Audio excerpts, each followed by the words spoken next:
The Tower of London, officially Her Majesty's Royal Palace and Fortress of the Tower of London, is a historic castle situated on the north bank of the River Thames in central London. Founded in 1066 as part of the Norman conquest of England, the White Tower was built by William the Conqueror in 1078 and became a symbol of the oppression inflicted upon London by the new ruling elite. Over the centuries, the tower expanded to its current form, serving variously as a royal residence, treasury, armory, and the home of the crown jewels. However, it is perhaps most infamous for its use as a prison. Among its many notable prisoners were two of Henry VIII's wives, Anne Boleyn and Catherine Howard, who were executed on Tower Green. Lady Jane Grey, the Nine-Day Queen, was also imprisoned and executed here. The tower's dark history of torture and execution has left a lingering sense of fear and unease. The Tower of London is renowned for its ghostly inhabitants. Here are some of the most famous specters said to haunt its grounds. Anne Boleyn, Henry VIII's second wife, is perhaps the most famous ghost. Beheaded in 1536, she has been seen walking the corridors of the tower, often carrying her head under her arm. She has been seen near the Queen's house, where she was held before her execution, and around the chapel of St. Peter ad Vincula, where she is buried. The 9 Days Queen was imprisoned in the tower and executed in 1554. Her ghost is said to appear on the anniversary of her death.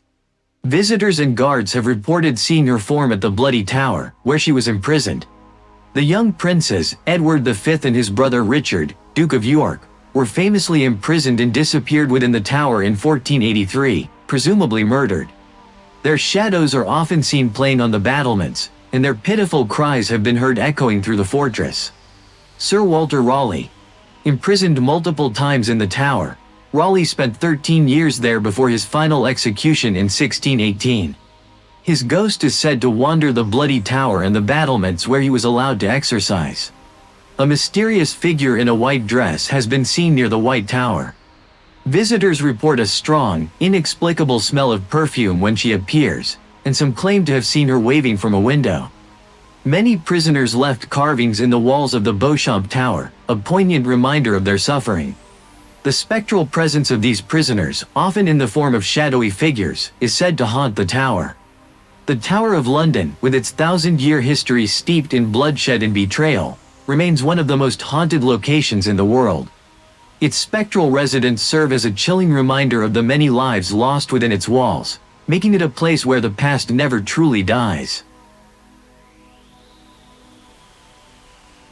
The Island of the Dolls, La Isla de las Muñecas, is a small, eerie island situated in the canals of Xochimilco, just south of Mexico City. The island's origins are rooted in tragedy and the peculiar actions of its former caretaker, Don Julian Santana Barrera. In the 1950s, Don Julian left his wife and family to live alone on the island. Shortly after his arrival, he discovered the body of a young girl who had drowned in the canal. Deeply affected by this event, Julian found a doll floating in the water nearby, which he assumed belonged to the deceased girl. In an effort to appease her spirit and protect the island from further tragedies, he hung the doll on a tree. Julian believed that the girl's spirit haunted the island, and over the years, he continued to collect and hang dolls in the trees, scavenging them from the canals and rubbish dumps. He believed that each doll contained a fragment of the girl's spirit, and thus, the island became a shrine to her memory. Eventually, the entire island was covered with decaying, weather-worn dolls, their empty eye sockets and broken limbs creating a macabre spectacle. Don Julian dedicated over 50 years of his life to this strange and solitary task, until he himself passed away in 2001. Ironically, he was found drowned in the same spot where he claimed to have found the girl's body years earlier.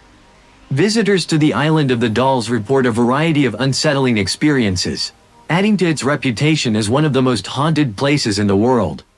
The dolls, already disturbing in their dilapidated state, are said to exhibit supernatural behavior. Many visitors have claimed to see the dolls' heads and arms move, as if they were alive. Witnesses report that the dolls shift their gazes, follow people with their eyes, and sometimes change positions when no one is looking. Some people have heard whispers and murmurs among the dolls, especially at night. These sounds are often attributed to the spirit of the drowned girl, believed to be speaking through the dolls. A particularly chilling phenomenon is the doll's eyes opening and closing on their own. Even dolls that are old and should no longer function mechanically have been reported to exhibit this eerie behavior. Visitors have also reported seeing ghostly apparitions of a young girl wandering the island, especially near the spot where Don Julian claimed to have found her body. Cameras and electronic devices often malfunction on the island, with batteries draining rapidly and photos coming out blurred or distorted. Some attribute this to the presence of the supernatural energy concentrated there. Tour guides and visitors sometimes feel an overwhelming sense of unease or dread when approaching the island. Some have even experienced sudden chills, goosebumps, or the feeling of being watched. Maria, a local guide who has been taking tourists to the island for over a decade, shares a particularly harrowing experience. I was leading a small group one evening, just before sunset. As we walked through the trees, I noticed one of the dolls, a battered one with missing limbs, slowly turned its head to face us. I thought it was a trick of the light, but then one of the tourists screamed, pointing at another doll that seemed to be waving. I tried to calm everyone down, attributing it to the wind or our imaginations, but then we all heard it. A soft, childlike giggle that seemed to come from everywhere and nowhere at once. We hurried back to the boat, and as we left, I glanced back and saw a figure standing among the trees, watching us. I've never doubted the island's hauntings since. The Island of the Dolls remains a popular yet eerie destination, drawing curious tourists and paranormal investigators alike. Whether one believes in the supernatural or not, the sight of hundreds of decaying dolls hanging from the trees, combined with the tragic history and eerie tales, creates an atmosphere that is undeniably unsettling and unforgettable. Nestled in the picturesque town of Estes Park, Colorado, the Stanley Hotel stands as a grand testament to early 20th century elegance. Built in 1909 by Freeland Oscar Stanley, the hotel quickly gained a reputation as a luxurious retreat for the wealthy and elite. However, its storied past and the numerous reports of paranormal activity have cemented its place in history as one of America's most haunted hotels. Freeland Oscar Stanley, co-founder of the Stanley Motor Carriage Company, came to Estes Park in the early 1900s seeking a cure for his tuberculosis. The crisp mountain air and natural beauty of the area worked wonders for his health, inspiring him to build a grand hotel that would offer the same restorative benefits to others. The Stanley Hotel, with its colonial revival architecture and panoramic views of the Rocky Mountains, quickly became a popular destination. Despite its serene setting, the Stanley Hotel has always had an air of mystery about it. The hotel's original owner, F.O. Stanley, and his wife Flora are said to have loved the place so much that they never truly left. This attachment, combined with the hotel's remote location and historical significance, has led to countless tales of ghostly encounters and unexplained phenomena. The Stanley Hotel's most famous claim to fame came in the mid-1970s when horror writer Stephen King and his wife Tabitha stayed at the hotel. The couple arrived just as the hotel was closing for the winter, and found themselves the only guests in the vast, empty building. That night, King experienced vivid dreams of his young son being chased through the corridors by a fire hose, which became the inspiration for his iconic novel, The Shining. The book, and the subsequent film adaptation directed by Stanley Kubrick, catapulted the Stanley Hotel into the spotlight. Fans of the novel and movie flocked to the hotel, hoping to catch a glimpse of the supernatural forces that had inspired one of the most famous horror stories of all time. Over the years, guests and staff at the Stanley Hotel have reported a wide range of eerie experiences, from ghostly apparitions to inexplicable sounds. The most frequently mentioned spirits are those of F.O. and Flora Stanley themselves. Flora Stanley, a talented pianist, is said to continue playing the grand piano in the hotel's music room. Guests and staff have reported hearing piano music late at night, only to find the room empty upon investigation. The music stops abruptly as soon as someone enters the room, leaving behind a chilling silence. Room 217, where Stephen King stayed during his visit, is particularly infamous. Guests have reported everything from luggage being mysteriously unpacked to lights turning on and off by themselves. Some have even claimed to see the apparition of a former housekeeper, Elizabeth Wilson, who survived a gas explosion in the room in 1911.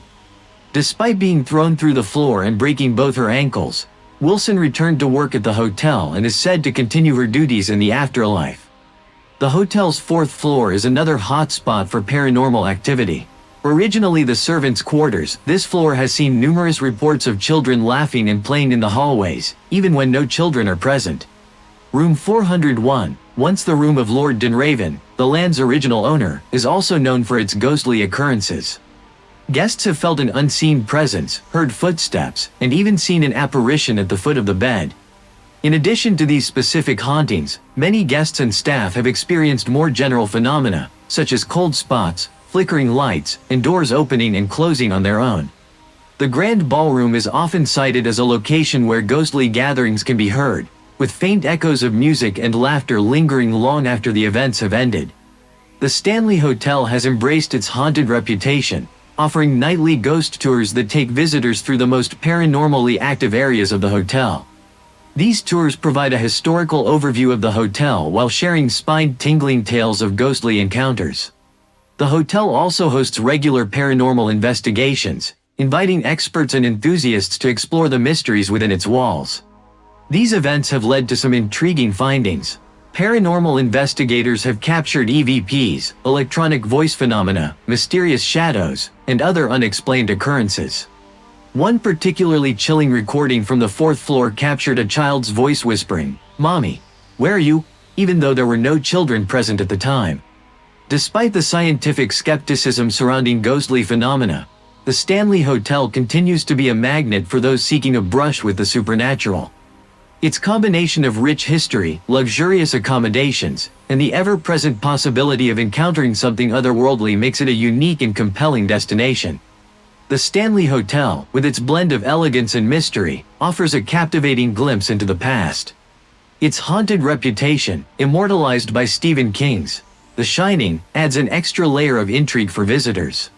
Whether you come for the history, the luxury, or the ghosts, the Stanley Hotel promises an experience that is both unforgettable and, at times, unsettling.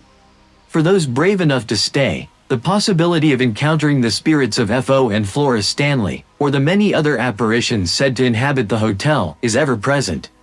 The Stanley Hotel stands as a reminder that history is never truly gone, and that the past often lingers in ways we cannot always explain.